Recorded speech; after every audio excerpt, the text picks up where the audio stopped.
DJ. 안녕하세요. 전국의 구독자 여러분, 부동산 DJ 한형훈입니다. 네, 안녕하세요. 저는 후선입니다. 부디 안녕하세요. 안녕하세요. 네, 안녕하세요. 휴가 다녀오셨잖아요. 예, 네. 잠만 자고 왔습니다. 비가 좀 왔나요? 예, 비가 많이 와가지고 어. 계곡에 갔는데 계곡에 뭐 못 들어가서 잠만 자고 이틀 동안 푹 쉬다 먹다 왔어요. 일단 안전이 최고고, 그쵸. 요새 비가 너무 자주 와가지고. 예, 지금 아주 그냥 맞아요. 역대급 비가 쏟아지고 있죠. 진짜 조심하셔야 될 것 같고, 그래도 휴식을 잘하고 오셨다니까, 조금 더 활기찬 모습 기대를 해보겠습니다. 근데 여름휴가 다녀오시자마자 이제 광복절도 연휴네요. 예, 광복절 끼고, 토요일, 일요일, 월요일까지인가요? 휴일이 이렇게 이어지는데, 저희는 안 쉬죠. 그러니까요. 광복절 주간에는 부디가 또 어떤 노래를 추천할까, 쉬는 날을 이용해서 어떤 좋은 노래를 또 들어볼까 많이들 궁금해 하십니다.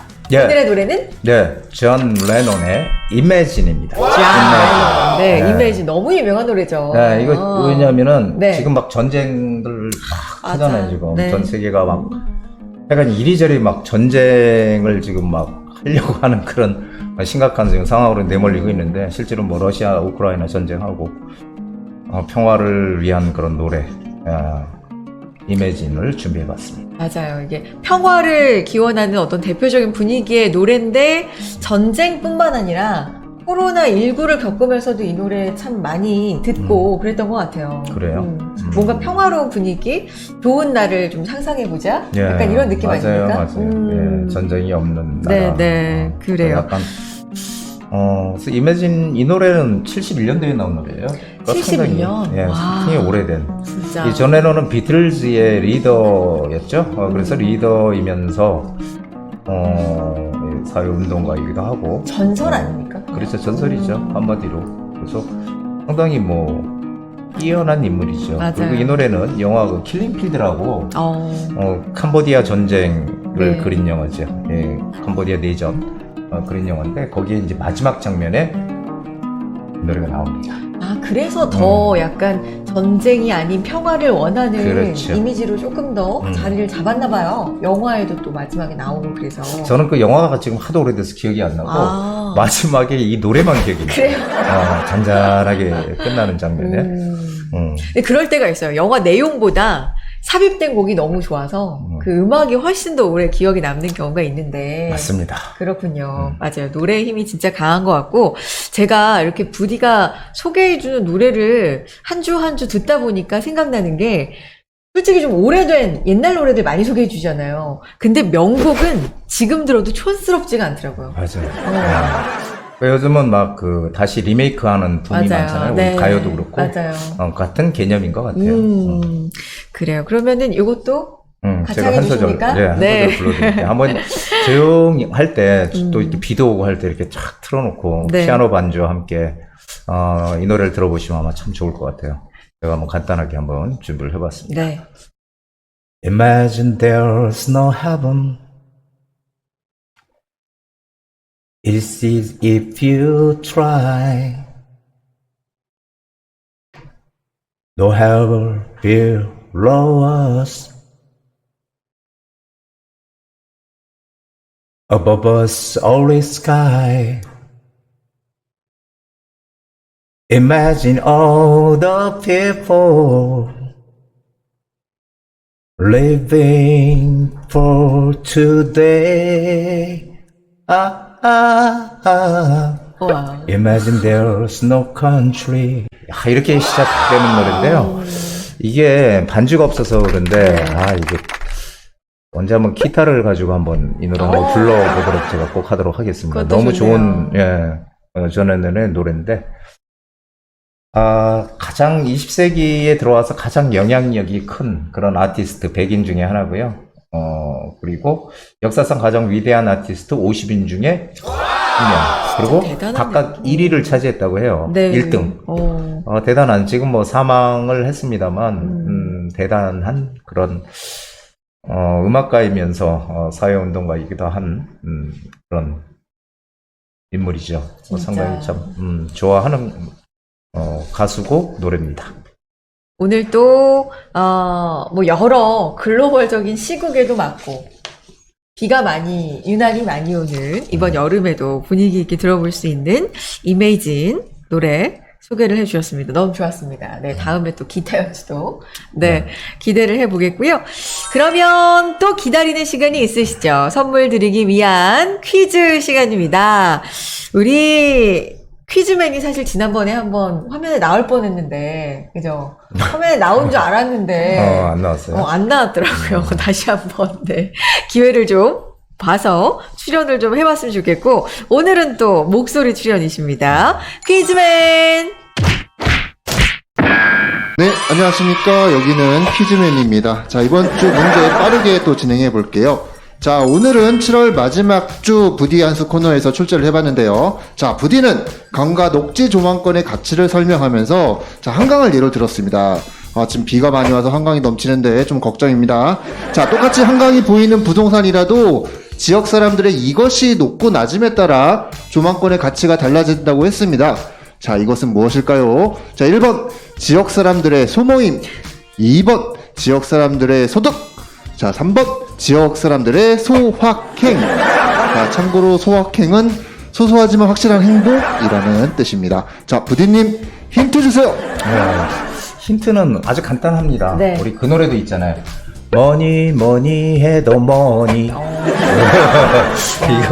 이 힌트 다 드린 거 아닌가? 힌트까지도 노래를 하시는구나. 머니. 머니. 그러면 왁스의 머니를 불러주셨는데, 아니, 힌트 다 드렸네요. 답을 다 드렸네요. 여기서 힌트는 저는 안 드려도 될 것 같고, 근데 이제 3번, 그냥 보기가 너무 재밌어가지고, 소확행 뭔지 아시죠, 부디? 예. 부디의 소확행은 뭐예요? 소소하지만 확실한 행복은 뭐예요? 확실한 행복? 뭔가 이런 걸 하면 나는 확실히 행복하다. 소소하지만. 저는 음악. 어울린다. 음악을 듣거나, 네. 하거나, 기타를 치거나, 이럴 때가 좀 정말 편안하고, 행복한 그런 소확행인 것 같아요. 소소한 일상. 진짜. 어울려요, 부디랑. 항상 음악을 사랑하는 우리 부디랑 어울리고, 저의 경우에는 소확행은 모닝커피? 아침에 일어나가지고 커피. 카페인 없는. 진짜. 그런 거 먹으면 너무 좋죠. 맞아요. 소확행 이렇게 제가 여러 번 말씀드린 거 보면 이건 답이 아닌가 봐요. 그죠? 네. 이렇게 대놓고 들을 리는 없으니까. 그리고 부디의 힌트는 머니였습니다. 그럼 뭘까요, 여러분? 지역 사람들의 소모임일까요? 지역 사람들의 소득일까요? 지역 사람들의 소확행일까요? 자, 답을 아시는 분은 번호를 통해서 보내주시면 되겠습니다. 문자로 보내주셔도 되고요. 전화번호 나가고 있으니까 이 번호로 보내주셔도 되고, 그리고 또 이메일로 보내주셔도 되고요. 그리고 저희 댓글창 통해서 상담 받아보실 수 있는 양식을 또 올려놓고 있으니까 여기를 통해서 보내주셔도 돼요. 편한 방법 뭐든 활용을 해서 선물도 가져가셨으면 좋겠습니다. 자, 그리고 미래가치 투자연구소가 준비한 또 다른 선물이 있습니다. 무료 투자 세미나인데, 무료 투자 세미나도 이것도 확실한 선물이죠? 그렇죠. 많은 분들에게 어떤 우리 확실한 재테크의 지표를 알려드리는 어떻게 우리가 나아가야 될 방향. 제가 항상 하는 일이죠. 네, 예. 맞아요.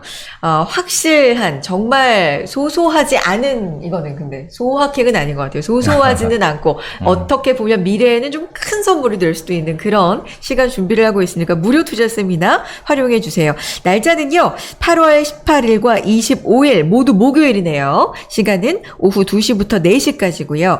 지하철 7호선입니다. 강남구청역 거의 도보로 한 2분 거리 되나요? 네, 위치에 있는 사옥에서 진행이 되겠습니다. 주제는요, 역세권 재개발이 하반기 핵심 투자처다. 이른바 마용성을 주목하라 라는 부제로 돈이 되는 정보를 만나보실 수 있겠습니다. 대면 세미나예요. 근데 특성상 대규모로 진행을 못하고 소소하게 소규모로 진행을 합니다. 그런 만큼 조금 더 자세하게 이야기를 또 나눌 수 있는 시간이 될 수도 있을 것 같고요. 선착순으로 신청해 주시는 게 좋을 것 같네요. 번호 통해서 역시 문자 통해서 전화번호 통해서 신청을 해 주시고요. 밑에 네이버 댓글 폼 통해서 상담 신청하실 수 있는 양식도 저희 올려놓고 있으니까 활용해 주시기 바랍니다. 미리미리 예약하시고 진짜 큰 선물 되셨으면 좋겠네요. 그쵸, 부디? 네, 많은 분들이 큰 도움이 되실 거로 확신합니다. 맞습니다. 자, 부동산 여기 이슈로 출발해 보겠습니다. 네이버 폼을 통해서 상담을 남기는 방법을 말씀해 드리도록 하겠습니다. 자, 먼저 부동산 DJ 채널에 들어가신 다음에요. 자, 아무 영상이나 다 여시면 되는데 이렇게 영상을 클릭하신 다음에 밑에 보시면은 더보기란이 있죠? 댓글에 더보기란을 누르신 다음에 여기 아래 보시면 편리한 네이버 폼 글문의라는 데가 있습니다. 여기를 누르셔서 들어가시면 이렇게 상담을 하실 수 있는 폼이 있으시니까 여기에 전화번호를 적으시고 그리고 간단한 내용, 상담 내용을 적으시면 편하게 상담을 하실 수가 있습니다. 네, 한정은의 부동산 DJ 가벼운 이야기들로 힘차게 출발을 해봤고요. 이제 부동산에 대한 자세한 얘기 좀 나눠볼게요. 여기 이슈입니다. 자, 첫 번째 이슈부터 살펴보겠습니다. 바야흐로 월세 시대라는 말이 현실이 되고 있는데 지난 정부의 부동산 주요 정책 중 하나였죠. 임대차 입법이 시행된 지 2년이 지났는데요. 상반기 전국 주택시장의 월세 비중이요. 무려 51.6%입니다. 지금 화면에 나가고 있는데 뭐 대출 이자 내느니 월세 내는 게 낫다 이런 인식들도 좀 많이 나오고 있는 것 같고요.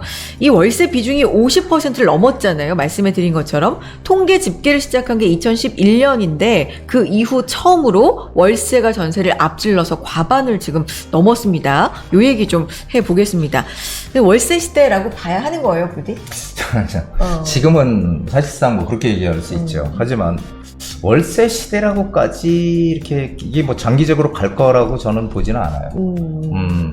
지금 뭐 여기도 나오지만 대출 이자 내느니 월세 내는 게 낫다 이런 거죠. 그러니까 금리도 많이 오르고 하다 보니까 전세로 사는 게 오히려 불리하니까 전세값도 오르고 그러니까 지금 월세로 가는데 결국은 아까도 얘기했지만은 뭐 임대차 3법 그래서 이게 오히려 서민 주거 안정을 꾀한다는 목적으로 시작을 했지만 항상 제가 말씀드리는 게 그 선진국들의 정책 네. 이런 것들 많이 말씀드리잖아요. 근데 그 선진국들조차도 시행을 해보니까 부작용이 많더라. 네. 그래서 폐지한 데들이 대부분이거든요. 미국도 뭐 캘리포니아주, 뉴욕주 등 이런 일부에서만 진행을 하지 뭔가 했다가 시도했다가 이제 지금 안 하거든요.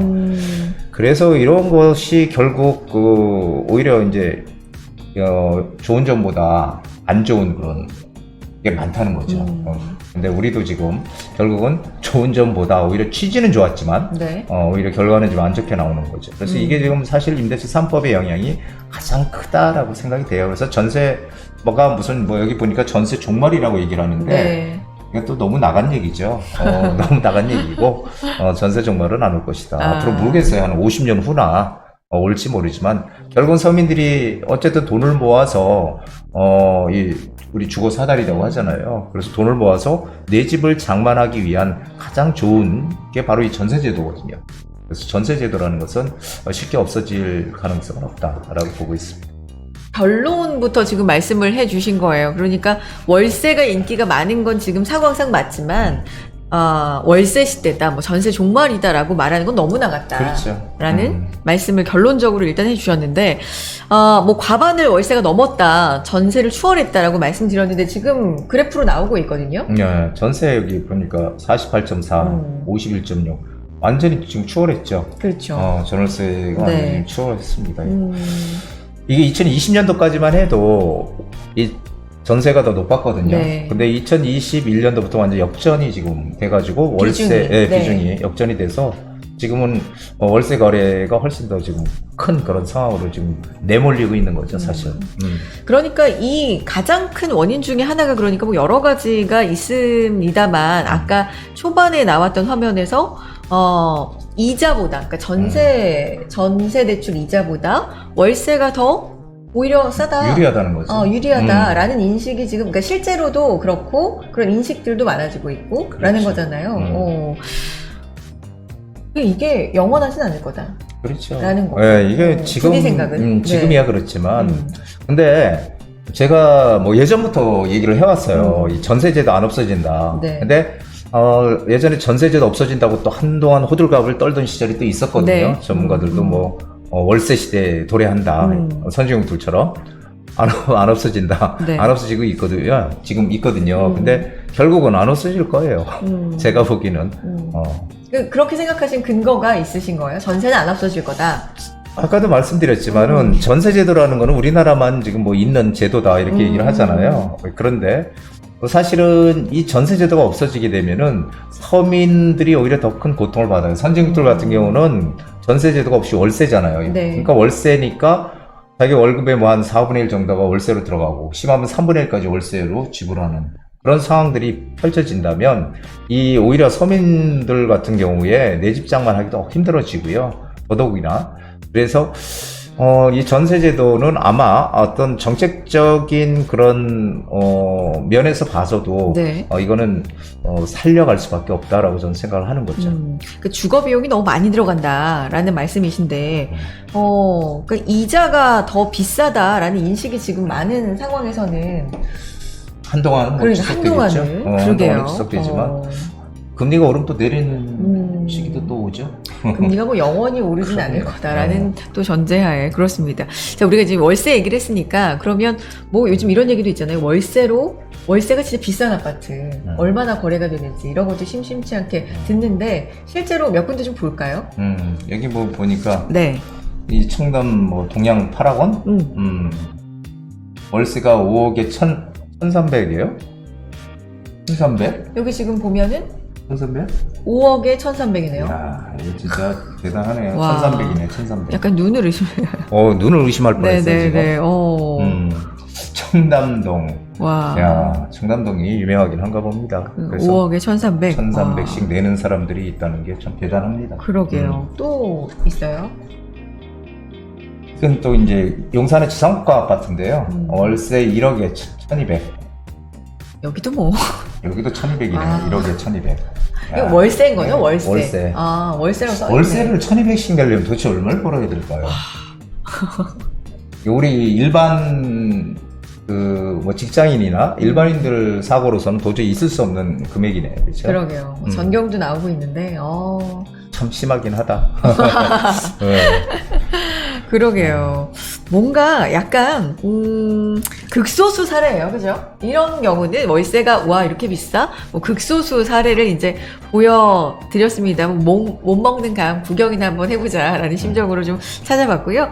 다시 일반적인 시작으로 좀 돌아오겠습니다. 그래서 전세는 계속 될 거고 계속 되어야 한다라는 게 부디 의견이었습니다.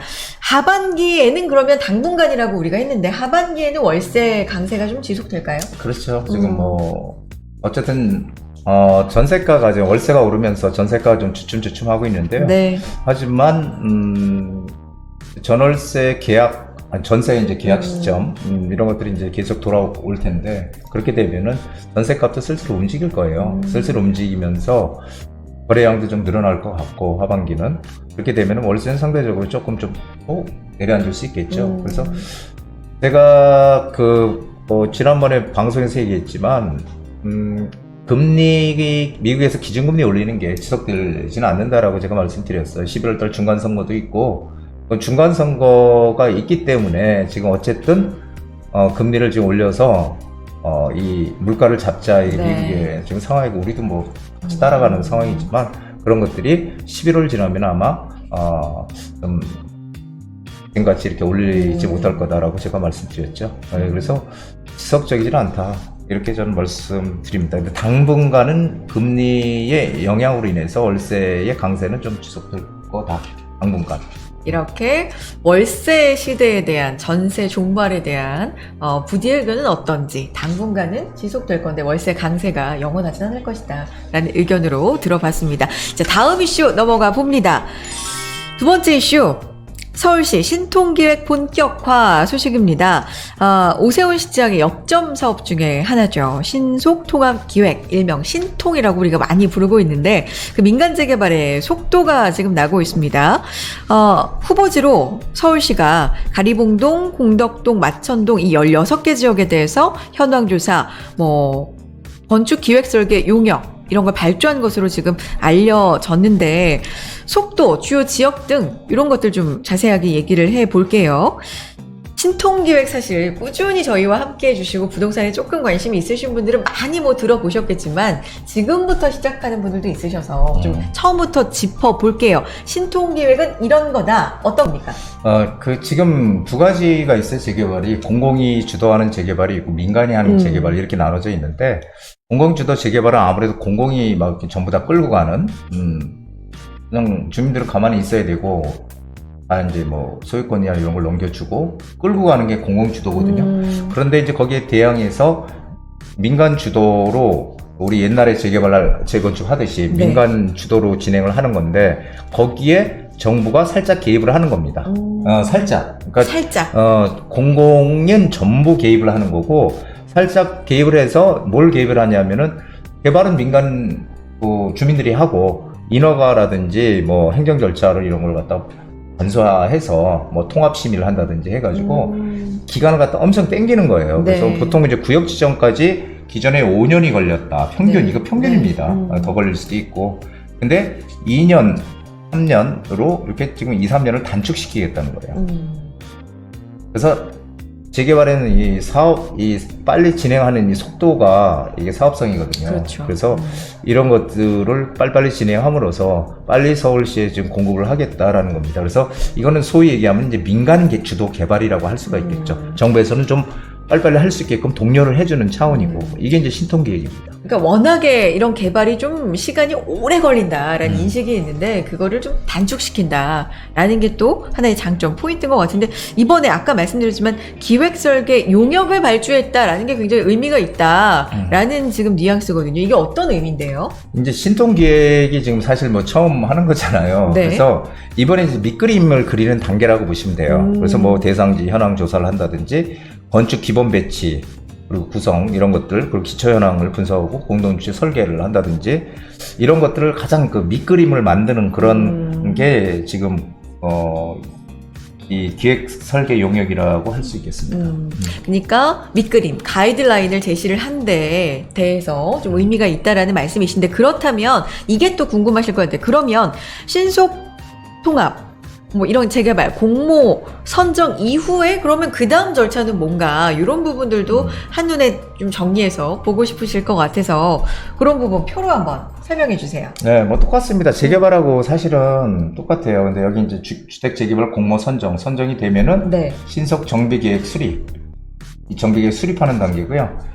구역 지정, 요까지가 보통 그 5년 정도 걸렸다는 거거든요. 요까지가. 근데 이걸 갖다가 지금 2, 3년을 땡기겠다는 거예요. 2, 3년을 땡기고 뭐 추진위원회, 조합 설립, 사업 시행인가, 관리 처분, 착공, 준공, 조합 이게 나머지는 여기서부터 다 똑같아요.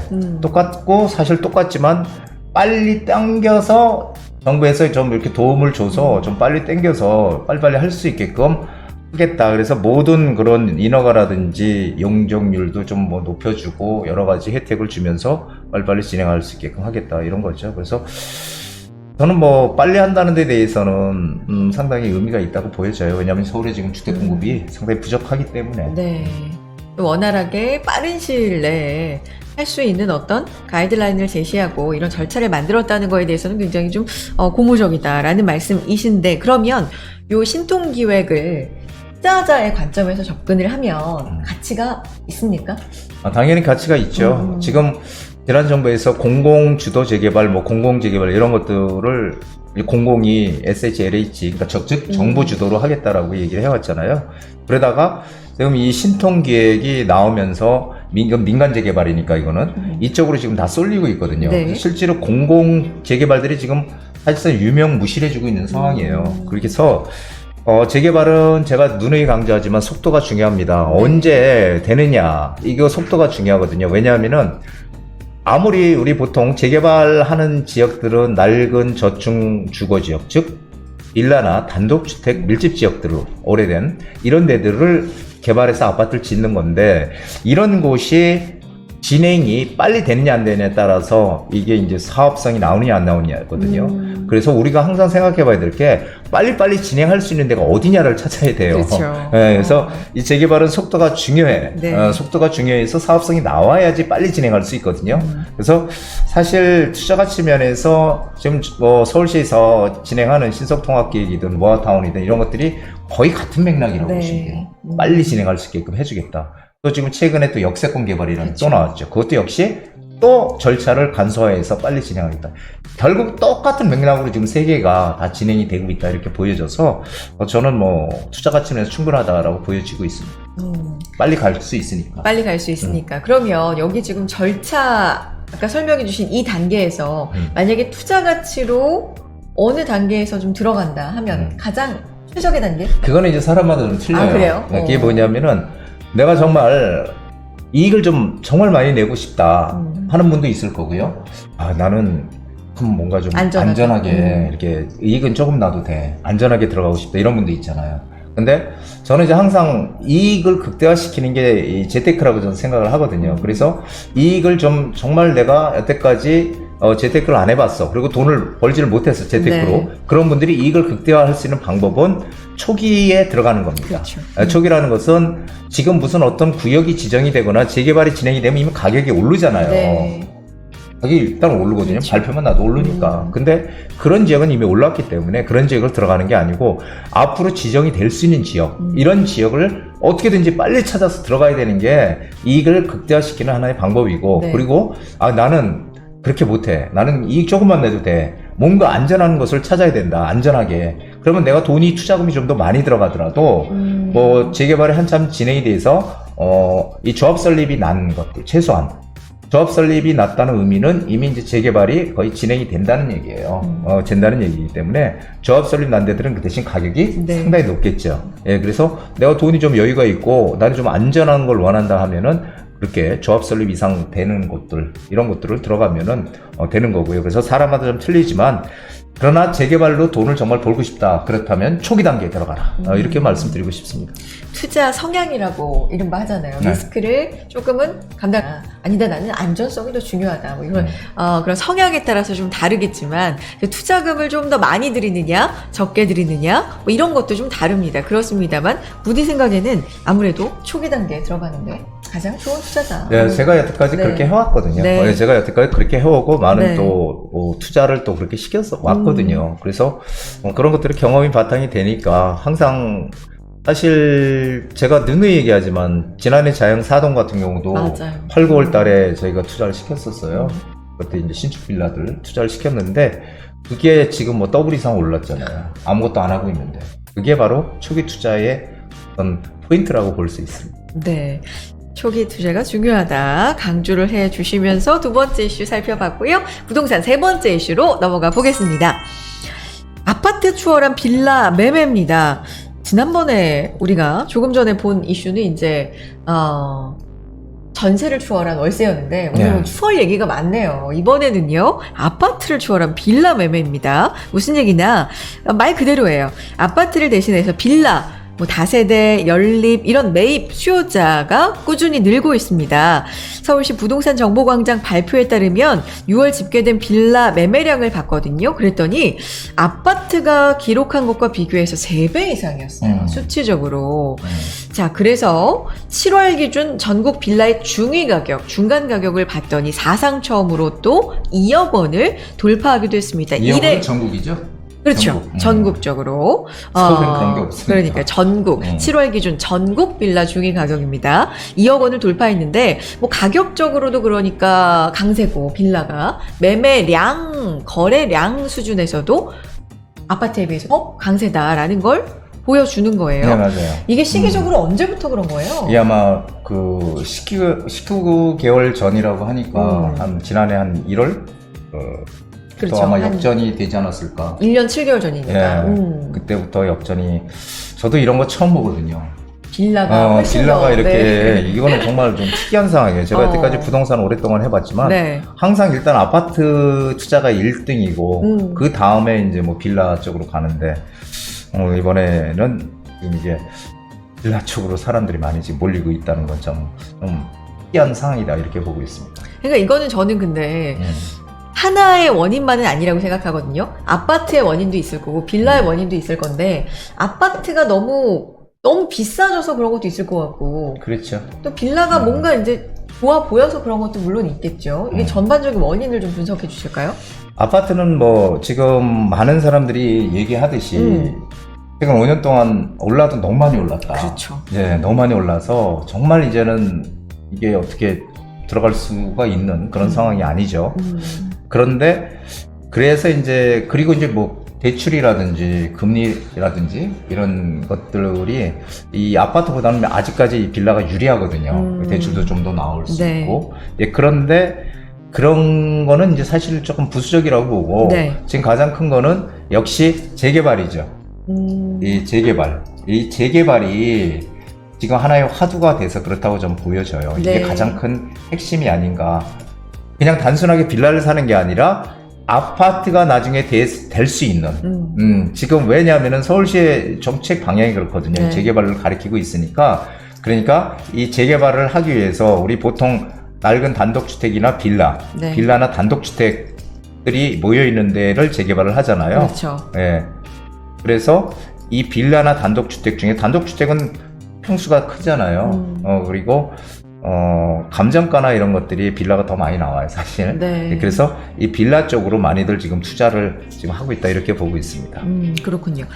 그러면 지금 19개월째인데 이걸 좀 추이적으로 보고 싶거든요. 이게 점점 더 갈수록 차이가 벌어진다고 들었습니다. 네, 이게 보세요. 이거 지금 이게 위에가 지금 여기 밑에가 파란색이 빌라예요. 네. 근데 지금 파란색이 빌라고 여기 무슨 색이에요? 회색? 회색. 네. 회색인데 제가 생명입니다. 회색. 이 7월 달에 아파트가 448, 1794 어마어마하게 차이 나죠. 그렇죠. 예, 이게 거래량이. 그러니까 전반적으로 사실 2021년부터 보면 거래량 전반이 줄었어요. 사실 네, 뭐 여기- 아파트든 빌라든. 그렇지만 그 차이로 보면 그렇죠. 여기는 지금 거의 차이가 없는데. 그쵸? 21년도 7월 달이네요. 그렇죠. 근데 지금 차이는 이 차이만으로 차이가 보면 굉장히 엄청나죠. 벌어집니다. 그러니까 지금 아파트 거래는 거의 안 된다는 얘기예요. 네. 지금 거의 안 되고 있고 오로지 거래되는 게 지금 빌라들만 거래가 되고 있다. 네. 이거 정말 잘 생각을 좀 해보셔야 돼요. 사람들이 왜 빌라가 살기 좋아서 아파트보다 살기 좋아서 빌라 살까? 단순하게 싸서 살까? 한번 잘 생각해 보셔야 됩니다. 그러면 가장 큰 화두는 일단 재개발이다라고 앞서서 말씀을 해주셨고요. 그렇다면 이게 지역별로도 좀 차이가 있습니까? 경기도 같은 경우는 네. 서울같이 이렇게 그 아파트 거래량보다 빌라의 거래량이 이렇게 높진 않아요. 경기도? 경기도는 오히려 아직까지도 물론 많이 지금 빌라도 거래가 되지만 아파트 거래량이 경기도는 더 많아요. 네. 아직은. 아직은 더 많아요. 그러니까 서울하고는 완전히 다르다는 거죠. 서울하고는 좀 반대로 간다는 거죠. 근데 지금 아까 보여주신 이 그래프는 서울주택 매매 거래량 그렇죠, 추이니까. 근데 경기도 쪽에서 보면 여전히 아파트가 빌라에 더 비하면 물론 거래가 전체적으로 된다. 거래량은 떨어졌지만 거래가 그래도 된다. 아파트가 빌라보단 더 거래가 된다. 이건 뭐 이유가 있습니까? 왜 서울 경기가 차이가 있는 거예요? 서울은 지금 아파트 가격이 너무 많이 올랐고 그러니까 이제 항상 서울을 떠나서 이제 조금 가격이 싼 경기도 쪽으로 가는 수요도 분명히 있을 거고요. 그리고 경기도는 서울같이 이런 재개발의 어떤 정책적으로 힘을 지금 팍 쏟고 있지는 않거든요. 네. 지금 재개발 투자가 가장 지금 화두가 되고 있는 게 서울시잖아요. 서울시의 시장이 지금 서울의 재개발을 통해서 공부를 하겠다. 그래서 뭐 250만 원 플러스 알파 뭐 맞아요. 이렇게 얘기하고 네. 있는 만큼. 근데 그 서울에서 공급 물량 나올 데 없거든요. 재개발, 재건축밖에 없는데 재건축은 일단은 지금 잠시 묶여 있거든요. 그러니까 재개발에 지금 온 힘을 쏟고 있으니 서울 쪽으로 이 서울 쪽의 빌라 거래량이 크게 늘어나는 거고 경기도는 아직 뭐 그런 건 아니거든요. 그래서 이 정책적인 어떤 그런 흐름이 상당히 중요하다. 지금 서울은 공급 물량을 어떻게든지 빨리 늘리기 위한 여러 가지 혜택을 줘가면서 좀 진행을 빨리 하려고 하잖아요. 네. 조금 전에 우리 신속통합기 맞아요. 얘기도 했지만 네. 그렇기 때문에 재개발에 좀 총력전을 펼치고 있기 때문에 서울시는 지금 재개발로 흐름이 좀 돌아왔다. 이 앞 빌라로. 뭐 전반적으로 살펴보면 서울 공급 재개발 이런 데 좀 화두가 되지 않나, 키워드가 되지 않나 라는 생각을 해보면서 이렇게 세 가지 이슈 살펴봤습니다. 이제는 개별적인 고민들 좀 해결을 해드려야 되겠네요. 부디의 부동산 고민 타파 이어갑니다. 차라리 내 집 사서 편하게 살자. 집을 사자 내 집에 살자. 네, 부디의 부동산 고민 타파 시작해 보겠습니다. 이번 순서 정말 말 그대로 고민을 타파해 드리는 시간입니다. 부동산 고민 있으시면 전화 주시고 문자 남겨주시면 좋을 것 같습니다. 전화 받아보기 전에 부디 저도 고민 있어요. 뭐냐면요, 요즘에 부동산 고민 전환 많이 주시는데 그에 비해 구독하고 좋아요가 많아요. 그에 비하면 아니에요. 네, 고민 전화만 주지 마시고 다 많이 좀 해주세요. 구독, 좋아요도 눌러주시고 또 전화도 많이 주시면 저희가 성심성의껏 상담 도와드리겠습니다. 자, 좋습니다. 첫 번째 전화 연결해 보겠습니다. 안녕하세요. 예, 안녕하세요. 네, 안녕하세요. 네, 예, 상담 예. 도와드리려고 하는데 먼저 저희 부디 채널 좀 많이 봐주고 계세요? 운정 그 GTX 역사권 키스테이크 하나 하고요. 네. 그다음에 그 경의 중앙선 야당역 그 도보 역세권 롯데캐슬 하나 하고요. 네. 그다음에 그 서울의 은평구 응암동의 경남 아파트 갖고 있는데요. 네, 새 채. 향후 전망이 좀 궁금한데요. 네, 알겠습니다. 새 채니까 빠르게 상담 바로 연결해 드릴게요. 부디 인사해 주세요. 예, 안녕하세요. 예, 안녕하세요. 예, 반갑습니다. 예, 예. 예, 지금 뭐 집값이 떨어지는 거에 대한 좀 걱정이 좀 많으신 것 같아요. 그렇죠? 예, 예. 지금 일단 이 운정 쪽 제가 잠깐 한번 짚어볼게요. 여기 야당역 있는데 그 롯데캐슬을 말씀하시는 거잖아요. 예, 예. 예, 야당역. 바로 역세권이고 위치는 상당히 괜찮아요. 위치는 괜찮고. 그런데 지금 또 이쪽에 힐스테이트 운정도 가지고 계신다 그랬잖아요. 예. 예, 여기도. 근데 이쪽과 이쪽을 놓으면은 어디가 더 좋을 거라고, 좋다고 생각하세요? 이 롯데캐슬하고 힐스테이트하고? 단기적으로는 롯데캐슬이 나은 것 같은데, 예. 장기적으로 보기에는 GTX가 우리가 한 번도 경험해보지 못한 것이기 때문에 어떻게 될지 그거는 예측이 좀 불가한데 지금 다른 그 GTX 그 연장 노선인 동탄이 상대적으로 많이 떨어져가지고 여기는 어떻게 될지 좀 궁금합니다. 근데 그러면 제가 정리를 해드릴게요. 지금 힐스테이트 운정이나 센트럴 푸르지오 아이파크 여기 3개 있잖아요. 예, 여기가 사실은 운정에서 가장 대장주라고 할 수 있어요.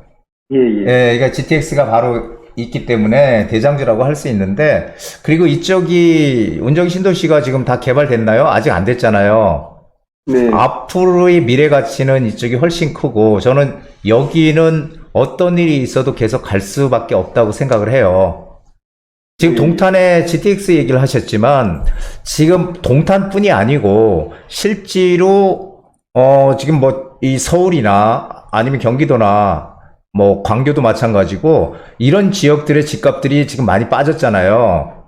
네네. 예, 많이 빠져 있지만, 저는 이것은 단기적으로 일시적인 현상이라고 보여져요. 그리고 한빛마을 4단지 롯데캐슬은 야당역 바로 초역세권에 위치해 있고 입지는 상당히 좋은 곳이잖아요. 예, 예. 예, 그리고 가격도 사실 많이 올랐어요. 예전에 비해서. 예, 가격 안 오른 건 없지만 가격도 많이 올랐는데 지금 가장 중요한 거 하나가 있는데 이게 뭐냐면은 3호선 연장 계획이 있는데 아시죠? 3호선. 이거 옛날부터 4차 국토종합 계획에 이미 들어가 있고 이쪽에 뭐 들어온다는 얘기는 많이 있는데 지금 뭐 예상하는 데는 여기서 여기 그 센트럴 파크 한라 비발디 아파트 이쪽 사거리 쪽으로 들어오는 걸로 지금 일단은 확정은 안 됐지만 그렇게 되면 이 아파트도 역세권이 돼요. 예. 이 롯데캐슬도. 근데 중요한 거는 뭐냐면은 이게 언제 들어오냐의 문제거든요. 예. 그래서 제가 지금 아는 거는 2025년도에 이제 착공 예정으로 지금 알고 있거든요. 시간이 너무 많이 필요해요. 예. 예, 그래서 저는 여기에 같은 이 운정이라는 지역에 두 군데 를 가지고 있는 것보다는 앞으로의 미래 가치가 큰 이 힐스테이트를 그대로 보유를 하시는 게 맞고요. 그리고 예. 여기는 지금 일단 현 상태에서는 위치는 뭐 상당히 좋은 곳이지만 여기는 매도를 좀 생각해 보시는 게 저는 맞다라고 저는 이제 판단이 됩니다. 그리고 이 경남 아파트도 잠깐 지금 예. 말씀을 잠깐 드릴게요. 경남 아파트가 여기 있는데 이게 사실은 지금 뭐 여기 증산역하고도 거리가 상당히 멀어요. 예, 예, 예. 예, 멀고 이게 세대수가 많지 않은 아파트잖아요. 그렇죠? 예, 예. 예. 이 위로 가면 세전역도 멀고, 그렇죠? 예. 예, 세전역도 멀고, 그래서 지하철도 그렇고 세대수도 조금 작고, 그래서 여기는 사실은 이게 이제 소위 얘기하는 이제 나홀로 아파트거든요. 예. 그러니까 나홀로 아파트는 사는 거는 편하지만 이 아파트가 바뀌려면은 뭘 해야 돼? 재건축이나 이런 것들이 돼야 되거든요. 네. 재건축이 돼야 되는데 여기는 재건축이 조금 힘든 아파트예요. 왜냐하면은 세대수가 160세대잖아요. 예. 예, 160세대고 이 160세대를 단독으로 재건축을 하려면은 이 메이커, 그러니까 즉 우리가 얘기하는 유명 메이커들이 들어올 수가 있겠어요, 없겠어요? 못 들어오거든요. 예. 예, 그래서 사실은 이렇게 규모가 작은 아파트들은 무슨 사업성을 떠나서 이게 진행이 잘 안 돼요. 예.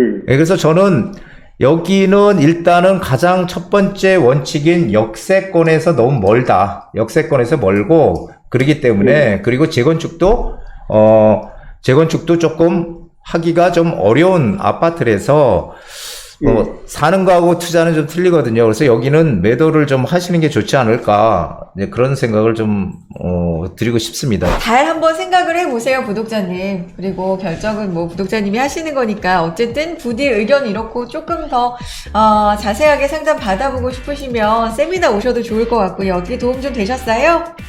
예, 예. 많이 도움이 됐습니다. 네네. 선물 드리고 싶은데 혹시 퀴즈 한번 풀어보시겠어요? 어렵지 않게 드릴 건데. 예, 예, 예. 네, 알겠습니다. 자, 운정동 얘기 우리 많이 했으니까 퀴즈로 한번 운정 신도시 얘기 좀 해볼게요.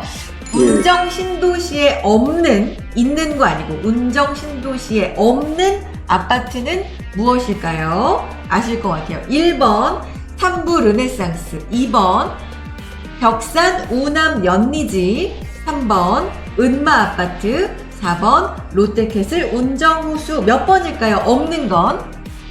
엄마 아파트요. 맞습니다. 정답! 축하드립니다. 네. 우리 구독자님 축하드립니다. 저희가 작은 선물 보내드릴 거고요. 부동산에 대해서 관심도 많으시고 고민도 좀 많으신 것 같은데 또 궁금하신 점 있으시면 연락 주세요. 오늘 고맙습니다. 네, 감사합니다. 네, 감사합니다. 네. 네. 확실히 이렇게 평소에 관심이 많으시니까 질문하실 것도 좀 쌓이셨던 것 같아요. 그죠? 예. 네. 좀 궁금하신 게 좀 풀어줬으면 좋겠습니다. 맞아요. 또 고민 있으시면 연락 주시고요. 다음 시청자님도 만나보겠습니다. 네, 다음 시청자님 바로 만나봅니다. 안녕하세요. 안녕하세요. 안녕하세요. 반갑습니다. 네네. 네, 저희 오늘 부동산 고민 해결해 드리려고 하는데 궁금하신 점 바로 말씀 부탁드릴게요. 네. 마곡의 엠벨리 34평을 갖고 있고요. 몇 단지요? 2단지요. 네. 네. 그리고 반도에 아크로 리버파크 34평을 2개를 갖고 있어요. 그래서 2개가요. 네. 네. 그러는데, 중간세가 지금 아닌데, 마곡을 팔아가지고 다른 데로 목동이나 그런 데로 옮길 수 있나 그것도 여쭤보고 싶고 언제쯤 팔아야 될까 그래서 전화드렸습니다. 궁금하신 점은 마곡 거를 처분해서 뭐 목동이나 이런 쪽으로 옮길까 이런 생각도 있으신가 봐요. 네네. 알겠습니다. 바로 상담 도와드려보죠, 부디님. 예, 안녕하세요. 예. 안녕하세요. 예, 반가워요.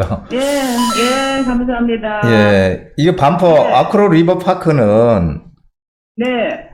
이거는 물어볼 필요도 없잖아요. 이건 무조건 가지고 있어야죠. 네, 무조건 가지고 있으려고 그래요. 네, 근데 그게 그렇죠. 여기 반포 다 지금 여기 다 다 지금 재건축 다 진행하는 곳이잖아요, 여기. 그렇죠? 네네. 예. 그럼 여기는 뭐 물어볼 것도 없어요. 그렇죠? 이 마곡 엠벨리 2단지가 여기 있는데, 엠벨리 2단지가 이렇게 있는데, 지금 네. 위치는 뭐 엠벨리는 뭐 위치 본래 좋잖아요. 네, 괜찮아요. 제가 거주하고 있어요. 예, 방화역, 신방화역하고, 여기 거주하고 계세요?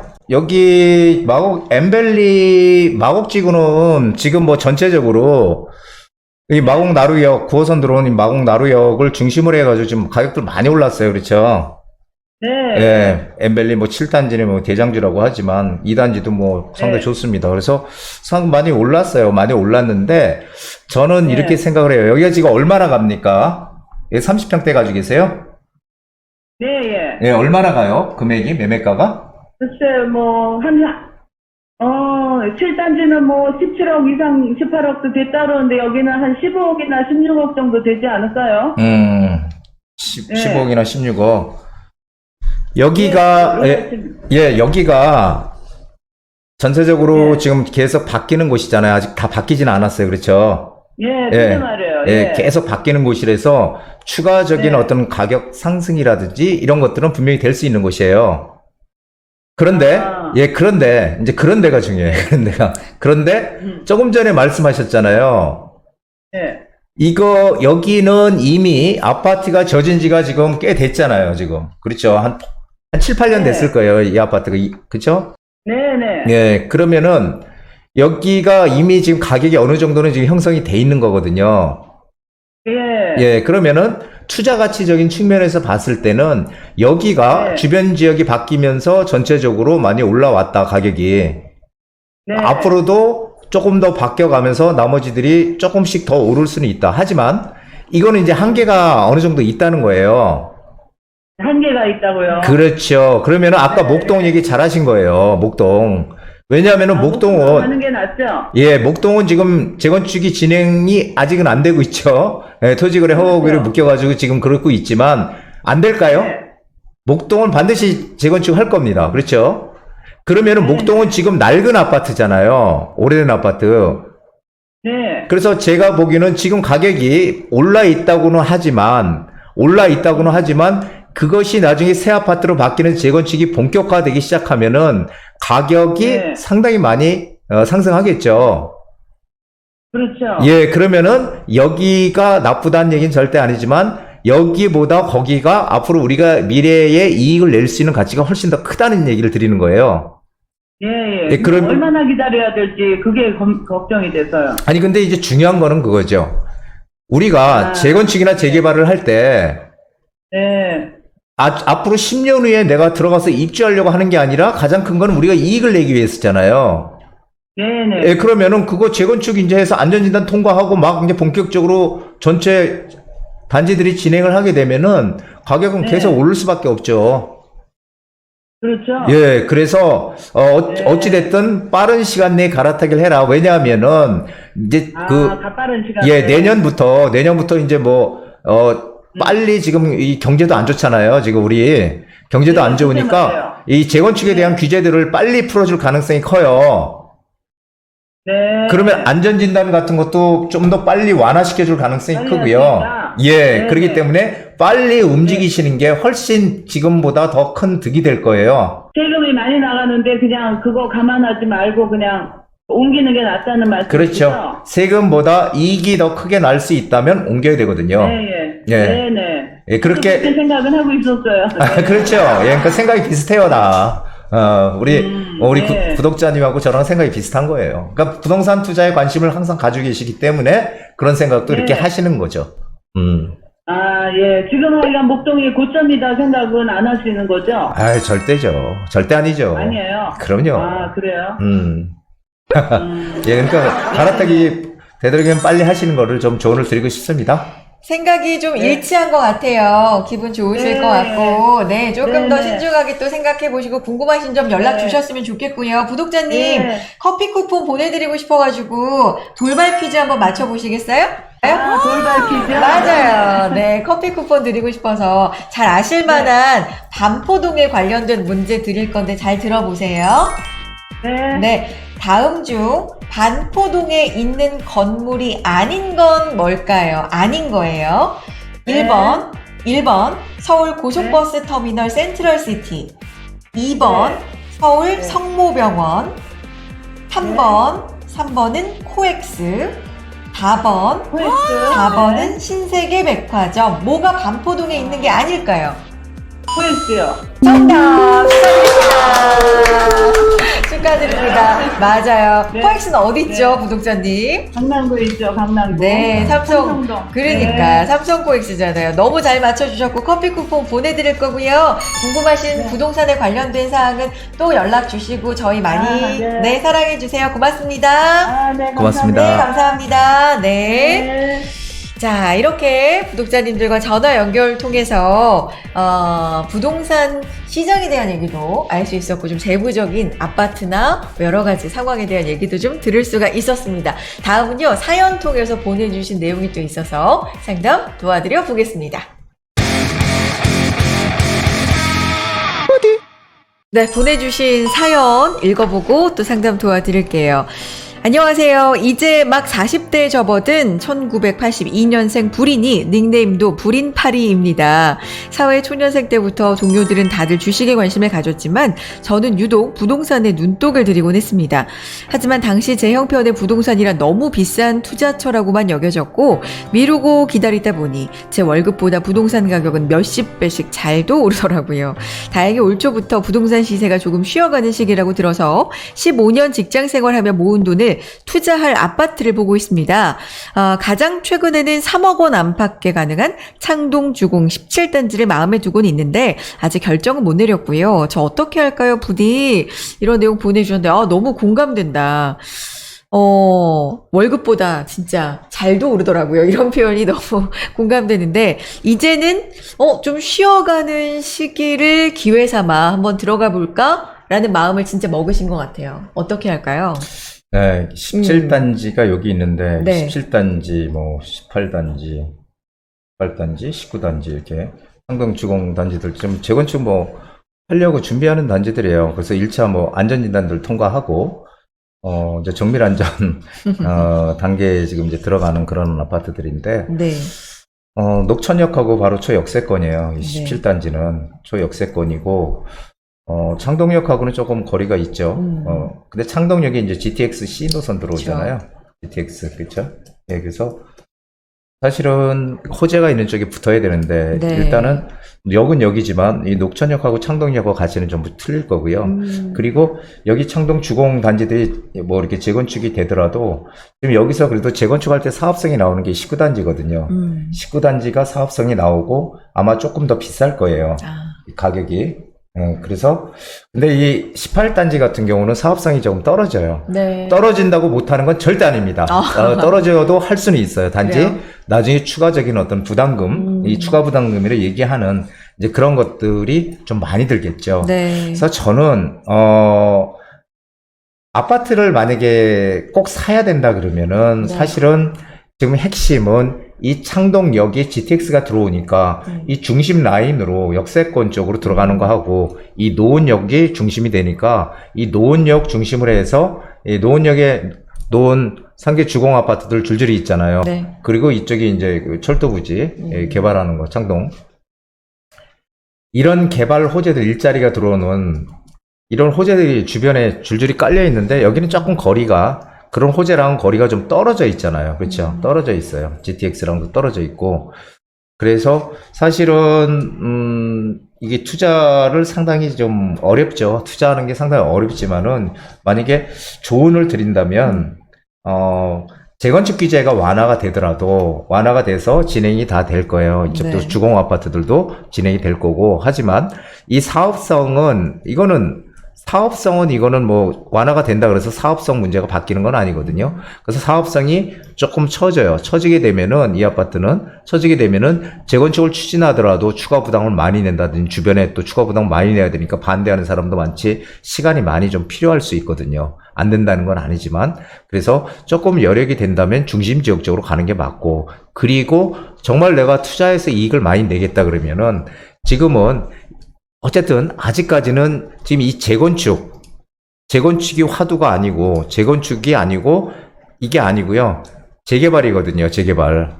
그래서 재개발에 뭐 투자금 3억이면은 지금 재개발할 수 있는 역세권 개발이라든지 역세권 개발 아시죠? 역세권 개발 이제 앞으로 대세가 될 거다라고 제가 얘기했던 역세권 개발이라든지 뭐 모아타운이라든지 이런 것들을 진행할 수 있는데 3억이면 충분히 들어가고도 남아요. 그래서 그런 쪽으로 들어가야지 우리가 이익을 많이 내지 않을까요? 이렇게 늦게 되고 뭔가 진행이 좀 더디고 결국은 언젠간 되겠지만 언젠가가 언제일지 모르니까 그래서 조금 뭔가 서울시에서 정책적으로 밀어붙이는 그런 쪽에 우리가 들어가서 앉아 있어야 거기서 이익을 좀 많이 낼 수 있다라는 얘기를 좀 저도 정말 좀 조언을 드리고 싶습니다. 그래서 네. 아파트에만 너무 이렇게 신경을 쓰지 마시고 지금의 어떤 정책의 흐름에 맞춰서 가는 게 우린 중요하다. 제가 이 얘기도 강의할 때 정말 많이 드렸거든요. 이번에도 또 똑같은 얘기를 드리는 겁니다. 네. 그래서 정책의 방향에 맞춰서 우리는 거기에 들어가야 된다. 네. 그게 지금 재개발이다. 재개발에서도 역세권 개발, 모아타운 이런 게 지금 핵심이다. 이렇게 좀 조언을 드리고 싶습니다. 아파트에 굳이 들어가고 싶다. 아파트 뭐 좋죠. 그러면 좀 더 역세권, 지금 GTX C 노선도 말씀해 주셨는데 조금 더 중심권으로 들어가 보고 그것보다는 사실 재개발 쪽을 좀 더 유망하게 보신다. 라는 말씀이었습니다.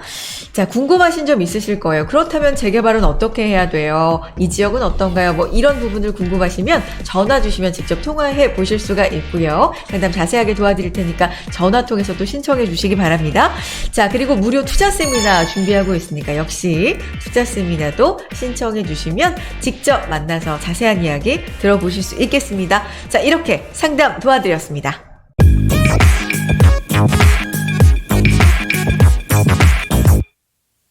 네, 이번에는 몇십 년간의 부동산 시장에서의 노하우 핵심을 전수해 드리는 시간입니다. 일명 부디의 한수 시간인데요. 오늘은 어떤 한수를 알려주실 건가요? 네, 오늘은 지금 뭐 계속적으로 집값이 떨어진다, 이제 뭐 이런 얘기들 많이 나오고 해서요. 지금 한마디로 지금 현재 시장 상황과 그에 맞는 투자법에 대한 우리 구독자들을 위한 그런 내용을 준비해 봤습니다. 좋습니다. 그에 맞는 시장 상황 그리고 그에 맞는 투자법 구독자님들을 위한 맞춤 한수입니다. 시작해 주세요. 뭔가요? 지금 현재 시기적으로 볼 때 시장 상황하고 맞아야 되니까 시장 상황 먼저 보면 좀 안 좋은 시기 아니에요? 소위들 쉬어간다 하고 있는 시기. 근데 좀 따져볼 필요가 있어요. 네. 현재 시장 상황은 네. 실제로 가장 큰 건 거래가 지금 안 된다는 거죠. 거래가 지금 거의 이루어지지 않는 상황이고 네. 그러면서 이제 가격도 하락하고 있다는 거죠. 이제 근데 이게 우리 좀 잘 생각해 봐야 되는 게 지금 가장 큰 원인이 뭘까? 금리가 오른다고 부동산이 지금 떨어지고 있다? 그것은 아닙니다. 지금 가장 큰 거는 이 미국이 기준금리를 막 올려 이 물가를 잡기 위해서 소비자 물가 9%까지 올라갔으니까 지금 정말 미국 심각한 상황이거든요. 그러다 보니까 우리도 계속 국내도 그 기준금리 인상 안 할 수 없는 그런 그렇죠. 상황이고 그러다 보니까 이제 심리가 또 냉각이 확 된 거고요. 네. 그리고 아파트 시장 같은 경우는 이 재건축 규제 완화가 늦춰짐으로 인한 실망감 그리고 가격이 너무 올랐다는 이런 시각 이 두 개가 같이 맞물리면서 지금 거래 절벽 현상을 지금 보이고 있다라는 거죠. 물론 입지 좋은 곳들은 지금도 신고가를 갱신한다 이런 기사들도 나오고 있고요. 반대로 또 뚜렷한 입지가 뭐 그렇게 좋지 않은 곳들은 떨어진다는 기사 나오고 있고 그래서 뚜렷한 양극화를 보이고 있어서 그런 상황이고요. 그리고 이제 현 서울시장은 이 재개발 속도전, 재개발을 어떻게 빨리 해서 아파트를 공급할 거예요. 속도전에 빌라 매매는 뭐 꾸준히 이루어지고 있는 그런 상황입니다. 오늘 앞서서 살펴본 여기 이슈들을 쭉 봐도 뭐 전부 별개 이슈였지만 그래도 공통의 맥을 같이 하는 뭐 그런 부분들도 있었는데 평소 부디는 부동산 하락설은 뭐 좀 일시적이다, 당분간이다, 경우에 따라 다르다, 지역에 따른 양극화는 더 심해질 것이다, 뭐 이런 톤으로 이제 말씀해 주셨는데 일맥상통한 얘기인가요? 그렇죠. 네. 지금 보면은 이게 제가 말씀드렸지만은 여기도 좀 나오죠. 강남이나 뭐 용산 같은 경우에는 신고가 갱신하고 있다고. 네. 서울 외곽은 2년 전 가격으로 뚝 떨어졌다. 뭐 이렇게 나오잖아요. 장이 뭐 미아 2년 전 수준으로 회귀했다. 한남 더일은 아파트가 상승. 지금 고가 아파트와 저가 아파트의 격차가 좀 크게 벌어지고 있다. 그러네요. 이런 기사잖아요. 그런데 시장이 이렇게 안 좋은 시기에는 항상 이 폭락론, 비관론자들이 등장을 합니다. 네. 그래서 그런데 지금까지 우리나라 부동산 역사를 이렇게 가만히 보면은 이 외환위기나 금융위기 같은 이런 커다란 이 세계적인 어떤 위기가 왔을 때는 부동산 가격이 큰 조정을 겪어왔어요. 네. 근데 반대로 그건 이제 외부 충격이잖아요. 근데 반대로 그런 외부 충격이 없을 때는 이렇게 조정을 크게 겪은 적이 없거든요. 단지 일시적으로 하락하는 그런 상황일 네. 뿐이다. 이것을 꼭 좀 알아주셨으면 좋겠습니다. 네. 일시적으로 하락할 뿐이다. 근데 이제 그래서 네. 저는 이제 항상 얘기 드렸던 게 거죠. 양극화는 앞으로 더 커질 것이다. 그러니까 우리는 어떻게 돼요? 내 집이 어디 지역에 있냐에 따라서 희비가 엇갈릴 것이다. 이런 얘기를 드리는 거죠. 그러네요. 양극화는 계속될 것이니까 집이 뭐 계속 오르는 곳에 있으면 기쁠 거고 굉장히 떨어지는 곳에 있으면 좀 걱정이 많아질 거고 뭐 이런 얘기인데, 그러면 시장에 맞는 투자법 맞춤으로 이제 제시를 해 주셔야 됩니다. 한마디로 뭐예요? 지금 재개발을 가리키고 있어요. 모든 지금, 상황이? 예, 서울의 재개발. 정책 오. 방향이 재개발을 가리키고 네. 있으니 우리 재개발에 무조건 탑승을 해야 되거든요. 제가 여태까지 항상 이 정책의 방향대로 따라가라는 얘기를 많이 드렸는데, 그렇죠. 재개발 투자는 하나의 큰 흐름입니다. 그래서 우리가 빚을 내서 투자하는 건 저는 반대예요. 하지만 여유 자금이 있는 한도 내에서는 가장 비싼 곳을 투자하라는 게 제 여태까지 생각입니다. 근데 예. 투자는 싸게 사서 비싸게 비싸게 팔아야 이게 잘하는 투자잖아요. 근데 비싼 걸 사라? 이게 잘 이해가 안 돼요. 항상 여태까지 보면은요, 네. 부동산도 제가 그 싼 게 비지떡이다 이런 말을 많이 했는데 그게 그대로 적용이 돼요. 네. 부동산도. 왜 그러냐면은 비싼 곳들은 지금 현재 상태에서는 비싸지만 결국 시간이 지나면 또 올라 있어. 그런데 이 비싸지 않고 좀 저가의 지역들은요, 결국은 안 올라. 잘 오르질 않아요. 이거는 과거부터 지금까지 몇십 년 동안 계속되었던 하나의 어떤 스토리예요. 네. 그래서 지금 내가 투자할 때 한번 생각들 해보세요, 우리 구독자님들. 투자할 때 과연 집값이 싸다고 느낀 적이 있었나? 투자할 때 항상 비쌌어. 내가 투자하려고 할 때는 네. 좀 싸게 샀어야 되는데. 하지만 결국 시간이 지나니까 또 올라 있잖아요. 그래서 비싼 곳에 하라는 의미는 양극화가 커지기 때문에 오르는 곳에 우리는 들어가야 된다는 얘기를 드리는 겁니다. 오를 수 있는 곳에. 오르는 곳, 오를 수 있는 곳에 투자를 해야 된다라는 의미로 이제 말씀을 해주신 거. 그러면 효율성 높은 물건을 좀 제시해 주셨으면 좋겠는데, 이제 종류가 있잖아요. 오늘도 상담 뭐 아파트도 했었고 빌라도 했고 이런 거. 재개발을 할 때, 네. 우리가 보통 대지 지분이 큰 걸 사야 된다 이런 논리 모순에 빠질 때가 많아요. 왜 그러냐면은 당연하잖아. 대지 지분이 크면은 나중에 감정평가도 높게 받고 훨씬 좋잖아요. 네. 그래서 그렇게 생각하는 분들이 많아. 그래서 재개발 단독주택 50평, 60평 사는 분들이 있거든요. 근데 그것은 잘못된 생각이다. 그래요. 왜 그러냐면은 재개발 지분이 큰 게 중요한 게 아니고 재개발의 지분의 가치가 중요한 게 아니고요. 이게 전부가 아닙니다. 재개발에서는 효용성이 어떤 게 높으냐. 그러니까 아파트가 높으냐, 빌라가 높으냐, 단독주택이 높으냐, 뭐 이런 거예요. 그래서 어떤 게 효용성이 높은가. 그 효용성 높은 물건이 감정평가도 높게 나오는 거예요. 그걸 알려주세요. 그 그게- 효용성. 그러니까 이제 이런 순서예요. 네. 효용성이라는 건 뭐냐면은, 가령 단독주택은 그냥 뭐 주인이 혼자 산다든지 뭐 이러잖아요, 보통. 그리고 주인이 2층에 살고 뭐 1층에 세입자가 살고 네. 옛날에 많이 그랬거든요. 그러면은 그건 기껏 해봐 사람 2명이니까 거기 이제 뭐 식구가 딸려봐야 몇 명 안 되잖아요. 효용성이 떨어지는 거예요. 그게 땅에 비해서. 근데 우리 빌라는 어떻게 돼요? 빌라는 뭐 1층, 2층, 3층, 4층, 5층, 1층 필로티니까 이렇게 돼 있으면은 2층에도 뭐 201호, 202호. 좀 더 많은 가구가. 많잖아요. 네. 그러니까 네, 효용성이 네. 더 크죠. 그렇죠? 그렇죠. 아파트는요.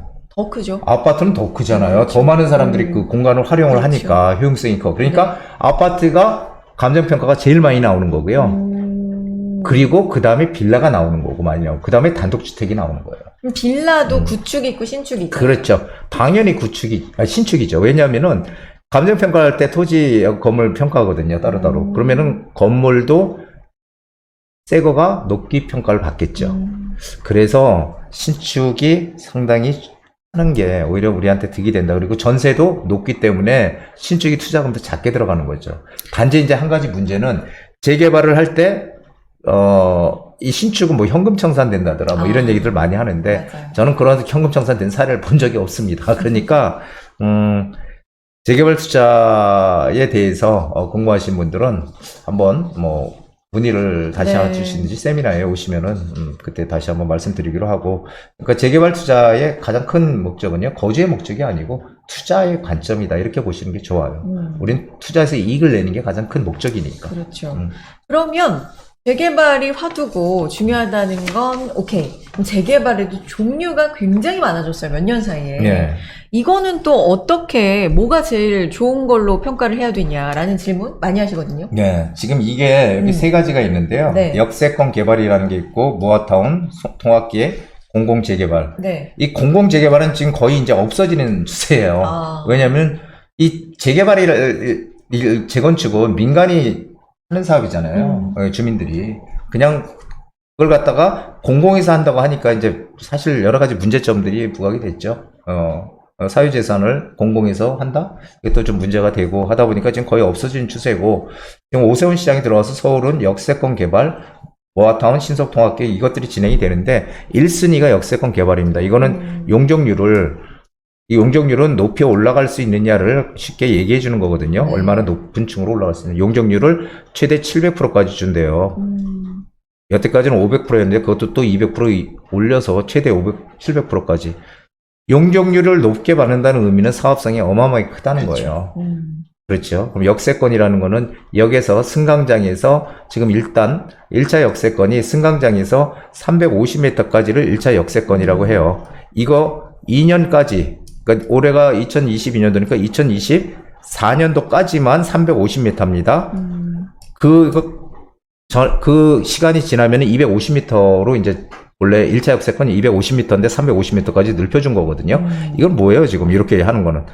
완화시켜서 빨리 해주겠다는 거잖아요. 완화시켜가지고. 그 다음이 모아타운입니다. 모아타운은 왜요? 모아타운은 여태까지는 뭐 소규모 개발, 이렇게 저층주거지 소규모 개발이었지만, 이제 앞으로 층고 제한을 없앤대요. 그래서 실제로 그 번동의 모아타운은 지금 35층까지 짓잖아요. 그러면은 오히려 가전 혜택, 이거들은 다 주고, 그러면은 뭐 신속통합계획이나 모아타운에 틀린 게 없다는 거죠. 그래서 사실은 이걸 2순위, 3순위라고 얘기를 했지만 거의 비슷하다는 거예요. 거의 비슷하다. 단지 혜택이 모아타운이 신속통합기획보다는 혜택이 조금 더 많다, 모아타운이. 그래서 이렇게 한 거고, 공공재개발은 거의 없어질 것 같고, 그래서 순서를 이렇게 잡으시면 될 것 같아요. 1순위, 역세권. 역세권에 속해 있는 재개발 지역은 정말 찾기 힘들거든요. 그래서 이런 지역을 우리가 어떻게 선점에 들어가느냐가 가장 중요하고요. 그 다음에 모아타운, 신속통합기획 이런 순서대로 보시면 될 것 같습니다. 1순위부터 4순위까지 이렇게 정리를 해 주셨고요. 1순위는 역세권 개발, 그 다음 모아타운, 그 다음 신속통합계획, 공공재개발 순으로 꼽아 주셨는데, 구체적으로 더 좀 좁게 들어가서 어디가 그래서 유망한지는 또 각각 다를 수가 있겠죠. 그렇죠? 그 예. 부분은 직접 상담을 좀 받아보시고 세미나도 활용해 주셨으면 좋겠습니다. 8월 18일, 25일 목요일에 세미나 진행할 예정이니까 2시부터 4시까지 지하철 강남구청역, 역세권이 제일 중요하다 하셨는데 여기도 역세권입니다. 네. 강남구청역 인근에 있는 미래가치투자연구소에서 역세권 재개발이 하반기 핵심 투자 저자 마용석을 주목하라라는 부제로 진행해 보겠습니다. 선착순이니까 좀 빠르게 전화로 신청해 주시면 좋을 것 같고요. 문자 신청도 가능하고, 네이버 폼 밑에 댓글에 남겨놨습니다. 이 부분 이용하셔서 또 상담 신청 가능하겠습니다. 자, 이렇게 노하우를 전수해 주셨네요. 지금까지 부디의 한수였습니다. 네, 오늘도 이 부디와 함께 부동산에 대한 이야기 정말 풍성하게 나눠봤습니다. 휴가를 갔다 오셔서 그런지 에너지도 좀 더 넘쳤고, 네, 할 얘기도 좀 더 많았던 것 같습니다. 자, 그래도 크고 작은 궁금증에 이렇게 저희가 성심성의껏 다 이렇게 짚어드리려고 노력을 했습니다만, 일일이 또 못 해드리잖아요. 나는 개별적으로 상담을 받고 싶다, 부디 얼굴을 좀 보고 싶다 하시는 분들 무료 투자 세미나 준비하고 있으니까 활용해 주시기 바랍니다. 어디로 연락 주시면 돼요? 예. 화면에 나가는 번호. 화면에 나가는 번호로. 네. 이 번호 통해서, 저희 이 방송 중에 진행해드리는 상담도 신청하실 수 있고요. 그 다음에 무료 투자 세미나도 신청하실 수 있어요. 번호로 신청해 주시기 바랍니다. 날짜는요, 8월 18일과 25일 모두 목요일입니다. 오후 2시부터 4시까지고요. 지하철 강남구청역 바로 앞에 위치해 있는 미래가치투자연구소 이곳 사옥에서 진행을 하겠습니다. 역세권 재개발이 하반기 핵심 투자처다. 이게 주제고요. 이른바 마용석을 주목하라 라는 주제로 세미나 진행하니까요. 소규모예요. 조금 빠르게 신청을 해주시면 들으실 수 있을 것 같고요. 이 시간이 난 아쉽게도 안 된다. 이런 분들은 개별 상담도 신청하실 수 있으니까 꼭 개별 상담 놓치지 마시고 신청해 보셨으면 좋겠습니다. 덥고 연휴도 좀 길고 그런데 건강하게 잘 나시면서 부동산 정보는 꼭 챙겨보는 습관 길러야 되겠죠? 그렇죠. 지금 내가 돈이 없다고 평생 돈 없는 거 아니거든요. 네. 제가 그랬습니다. 정말 저는 집을 어떻게 사야 될지 이런 거 전혀 모르던 사람 중에 하나였지만 네. 저를 생각하시면은 제 경험상 항상 관심을 지금 내가 뭐 투자할 돈이 없어도 항상 관심을 가지고 재테크를 계속 챙겨보는 그런 습관을 들이셔야 나중에 내가 정말 돈이 생겼을 때 어떤 방향을 올바른 방향을 선택해서 할 수 있는 그런 기회가 생길 겁니다. 그래서 상당히 지금 중요한 그런 얘기들 제가 많이 해드리니까 항상 지켜봐 주시면은 아마 커다란 미래에 도움이 되실 그런 획기적인 그런 순간들이 되실 거로 저는 확신합니다. 옛날에 돈이 없었다 이렇게 말씀하시는데 방송 외적으로 저희에게 많이 말씀해 주신 옛날 예적 얘기들이 있거든요. 그러면 돈 없으셨던 거 확실해요. 그래서 제가 많이 들어서 알아요. 없으셨는데 이렇게 또 차곡차곡 하실 수 있었던 비결은 부동산 정보를 끊임없이 또 보시고 공부하셨던 거고, 여러분도 좀 그렇게 큰 수확을 얻어가시길 바라면서 도움이 되셨으면 하고 바라면서 저희는 계속해서 부동산 DJ 이 방송 이어가도록 하겠습니다. 돈 되는 정보, 돈 되는 습관, 부디 채널이 만들어 드릴게요. 그럼 바람 담아서 인사해 볼까요? 네. 여러분, 행복한 부자 되세요.